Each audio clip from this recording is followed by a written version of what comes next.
Xin chào mọi người. Hôm nay mình sẽ hướng dẫn mọi người lắp một cái mạch bảo vệ và thử tải. Thử tải thì cái mục đích của thằng này ấy, là như thế nào? Mục đích của cái thằng này là khi mà cái tải tải đầu ra mà nó chập ấy, khi thì lúc đấy là các bạn có cắm vào ấy, có cắm vào thì nó sẽ không bị nhảy át của át tổng của nhà, hoặc là nó sẽ bảo vệ cho cái tải của các bạn.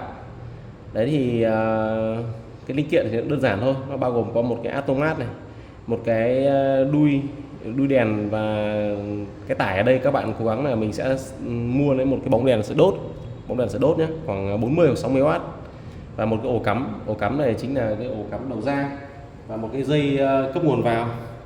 Đây, một cái dây điện để cấp nguồn vào. Thì đầu tiên đấy là mình sẽ vẽ qua cái sơ đồ nguyên lý của nó nhé. Đây, nó sẽ gồm có hai dây 220V vào này, vôn AC đi vào. Đấy, đi vào thì đầu tiên là nó sẽ qua hai nhánh. Một nhánh là nó qua cái automat này. Đấy, sau đấy là một nhánh nữa thì mình sẽ đấu với một con bóng đèn. Đây, bóng đèn này. Bóng đèn. Và đi ra hai chân đây, ra ổ cắm. Một chân này thẳng vào ổ cắm luôn. Đấy. Đây nhá, thì cái vuông vuông này chính là ổ cắm này.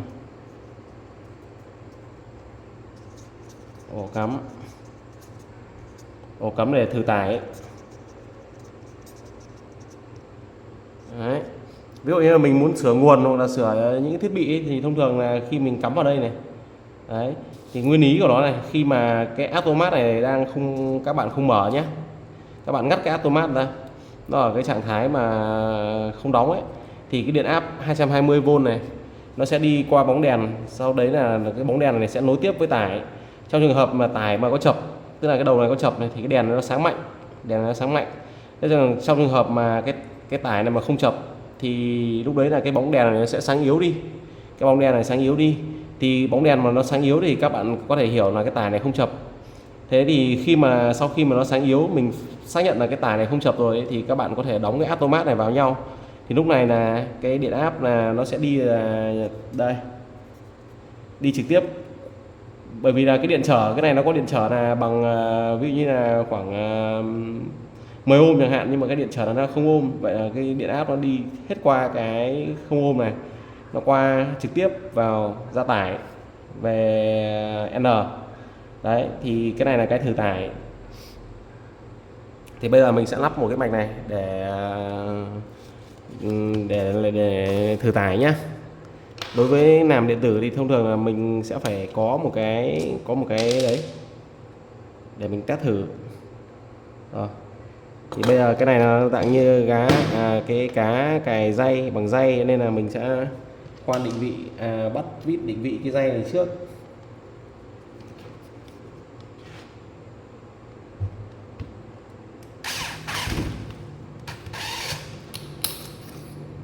Bắt vít định vị cái dây.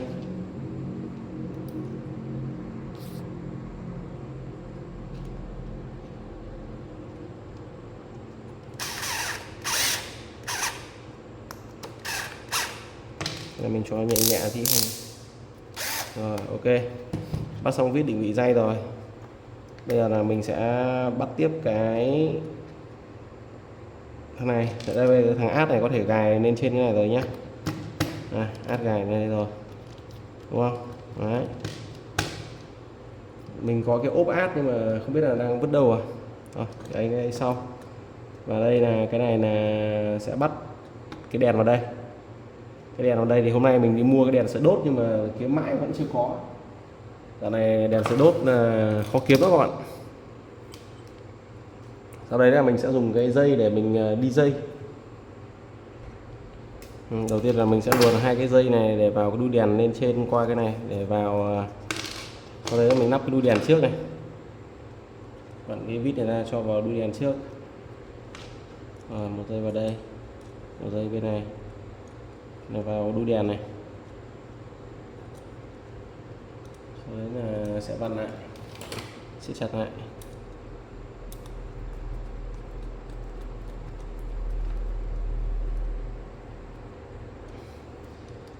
Tiếp tục đến bên này nhé.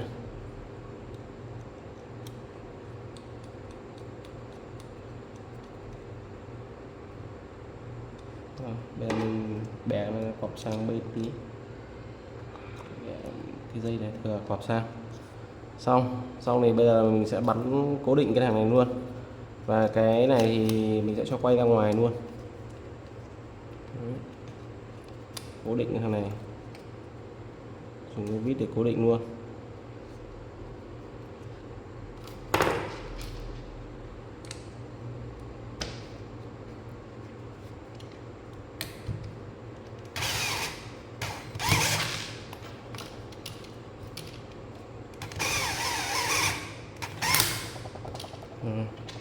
Một bên còn lại.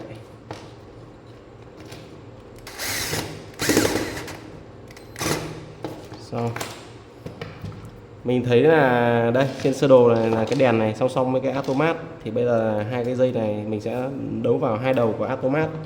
Thì cái automat ví dụ mình để ở vị trí này chẳng hạn, đây cài vị trí này, thì bây giờ là mình sẽ luồn một dây từ bên này, từ một bên này và sang cái vị trí của cái automat này, đúng không? Đây sẽ vào đây, thì mình sẽ cắt dư dây ra một ít.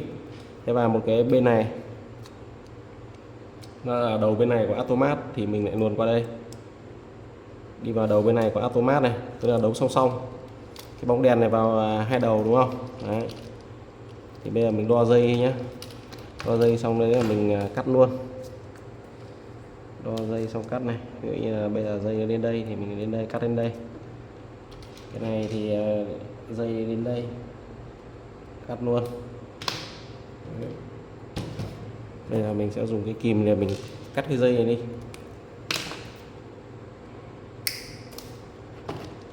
Cắt cái dây bên này đi.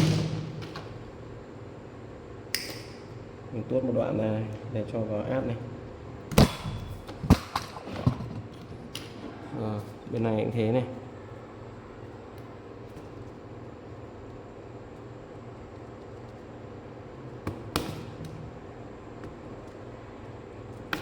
Rồi. Đây là tuốt dây này, và mình thấy là có một cái đầu dây đầu vào. Dây đầu vào thì nó vào thẳng cái đầu của automat luôn. Thì đây trong hai dây này mình sẽ lấy một dây là dây xanh là dây đầu vào, cái dây lâu này là dây đầu vào này, mình sẽ luồn vào sang bên này và chập hai cái đầu này lại với nhau. Sau đấy là đấu vào một đầu của automat. Rồi cái đầu ra này mình sẽ thấy là từ cái đầu ra này nó sẽ nối một đây nhé, một đầu của từ cái bóng đèn này vào đầu ra của automat, đúng không? Nối vào đầu ra của automat, và một cái đầu đề nữa thì sẽ nối với ổ cắm. Đấy, thì bây giờ là mình sẽ lắp nốt cái ổ cắm lên. Ổ cắm bây giờ là mình sẽ lắp hai cái đầu dây của ổ cắm ấy. Đây cái dây này khả năng vẫn đủ, lấy luôn cái dây đỏ này luôn.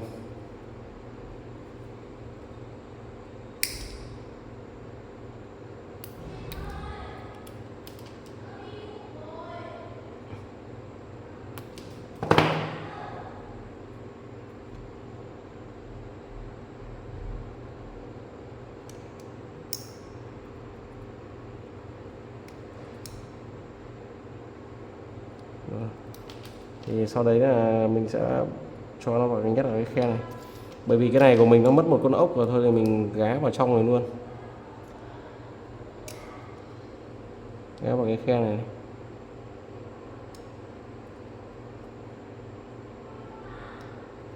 cho sang khe này là chắc rồi. Sau đấy mình sẽ bắt ốc lại.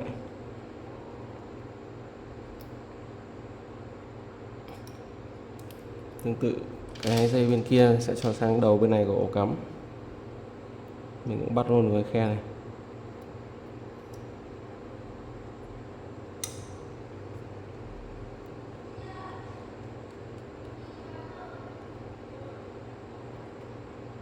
Bên này nó còn cái ốc vặn, thì mình sẽ vặn cái này vào để nó gá một chặt một ít. Rồi vậy là xong ổ cắm. Thì bây giờ mình sẽ cố định luôn cái ổ cắm này. Cái ổ cắm này thì mình đẩy nó sang cái khe này. Rồi lại một con vít nó lại.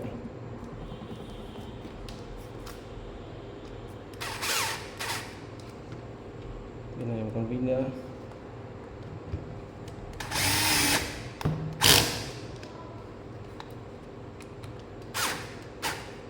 Rồi. Vậy là ổ cắm đã xong. Ổ cắm xong thì mình cũng lại luồn cái dây này xuống phía dưới cho nó gọn. Đấy, luồn xuống phía dưới, luồn xuống phía dưới này.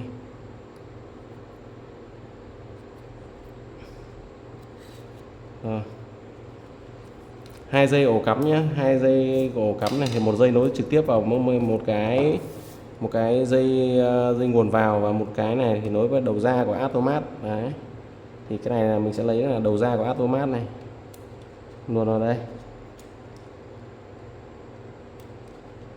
Rồi, sau đấy là mình xoắn 2 cái dây này với nhau, cắt bớt này đi.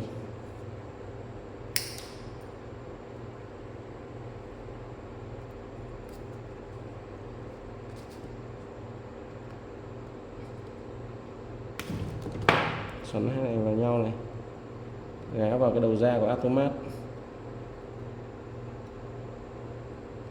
Rồi, cái đầu vào của automat đây thì mình lại cho lên trên này.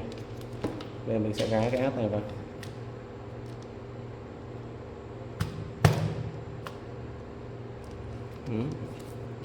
Giờ mình sẽ bắt cái automat lại.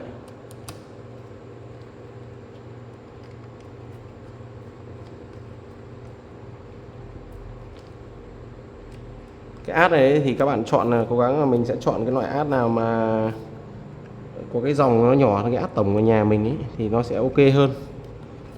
Nếu mà cái có vấn đề thì nó sẽ nhảy cái át này trước, tránh trường hợp nó nhảy cái át tổng nó ảnh hưởng đến những thiết bị khác của nhà mình. Cái dây này khả năng mình phải luồn ra bên ngoài một ít nữa. Dây này sẽ luồn sang cái ngoài cho nó đỡ vướng. Rồi, đây mình sẽ cho cái này vào,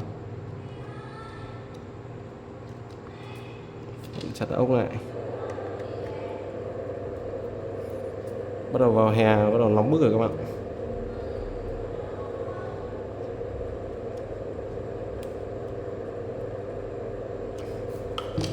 Rồi, kiểm tra lại dây ok. Vậy là còn một cái dây này thì sẽ nối trực tiếp với cả cái dây còn lại của ổ cắm. Dây này sẽ nối trực tiếp với dây còn lại của ổ cắm. Đấy, mình cắt bớt này đi mít.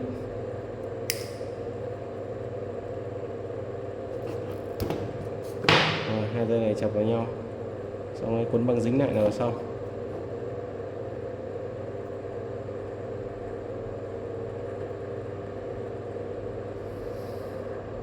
Xong rồi nhá. Đây mình cuốn băng dính.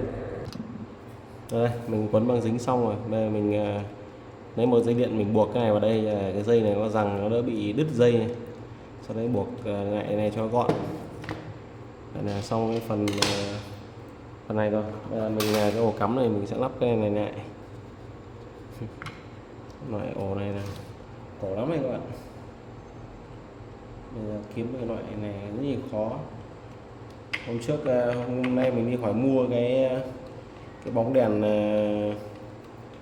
đèn sợi đốt mà cũng không tìm thấy luôn. Bây giờ là gần như nó tuyệt chủng hết rồi. Giờ người ta cứ dùng sang mà đèn led nó tiết kiệm.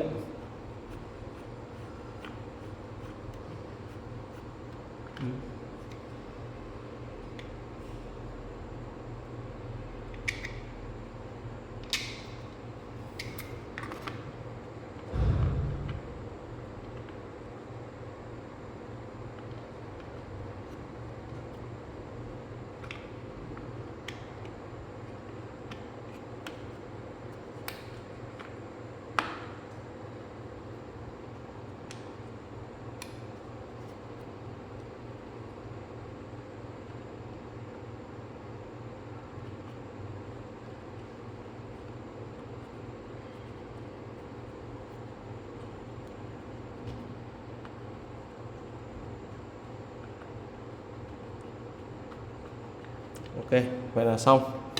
Đấy thì bây giờ mình không kiếm được bóng nét rồi, không kiếm được cái bóng sợi đốt thì mình sẽ đặt cái bóng này mình thử này.